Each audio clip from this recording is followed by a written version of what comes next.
ఇటు మంత్రి పొన్నం ప్రభాకర్ హిమాయత్ సాగర్ జలాశయం పరిశీలించారు. రాష్ట్రంలో వరదల నేపథ్యంలో 5,000 కోట్ల నష్టం వాటిల్లినట్టుగా ప్రాథమికంగా అంచనా వేశామని తెలిపారు. తక్షణం 2,000 కోట్లు ఆర్థిక సాయం చేయడానికి కేంద్రాన్ని కోరామన్నారు. ప్రభుత్వం తరపున అన్ని రకాల జాగ్రత్తలు తీసుకుంటున్నామని చెప్పారు. ఇది రాజకీయాలకు సమయం కాదని, ఎన్నికలు వచ్చినప్పుడు చూసుకుందామని ప్రతిపక్షాలను కోరుతున్నట్టుగా మంత్రి పేర్కొన్నారు.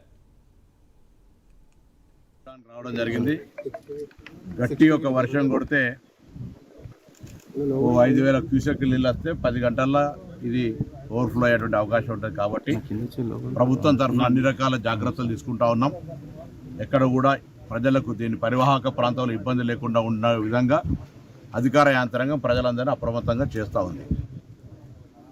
ప్రతిపక్షాలు రాజకీయంగా విమర్శ చేస్తున్నటువంటి పరిస్థితుల్లో వారిని కోరుతా ఉన్నా, ఇది విపత్కర సమయము. మీరు కూడా వచ్చి ప్రత్యక్షంగా ఈ యొక్క ప్రజలు ఇబ్బందుల్లో ఉన్న వాళ్ళకి మీ పార్టీ తరఫున సహాయక చర్యలో పాల్గొనండి. రాజకీయ అసెంబ్లీ వేదికను ఎన్నికలు వచ్చినప్పుడు చూసుకుందాం. ఇప్పుడున్నటువంటి పరిస్థితి, ప్రజలు కష్టాల్లో ఉన్నారు. ఒకరు అమెరికాలో ఉండి, ఒకరు ఫామ్ హౌస్లో ఉండి, బయటికి రాకుండా ఉండి ట్విట్టర్ వేదిక విమర్శ చేయడం సరికాదు.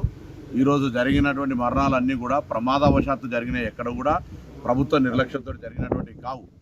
వారిని కూడా ఆదుకోవడానికి 5 లక్షల రూపాయలు ఎక్స్గ్రేషియా ఇస్తా ఉన్నాం. అందరినీ అప్రమత్తం చేస్తున్నాం. మొత్తం అధికారుల యంత్రాంగం అంతా కూడా ఎక్కడ హెడ్ క్వార్టర్స్ వాళ్ళు వదిలిపెట్టకుండా నిరంతరం 24 గంటలు పనిచేస్తూ ఉన్నారు.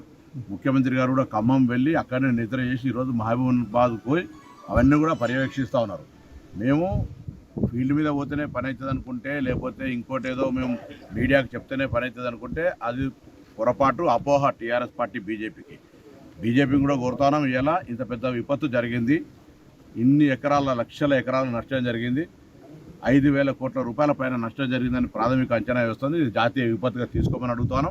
తక్షణం అంచనాలు తర్వాత అవన్నీ కూడా చేసే కంటే ముందు ఒక 2,000 కోట్ల ఆర్థిక సహకారం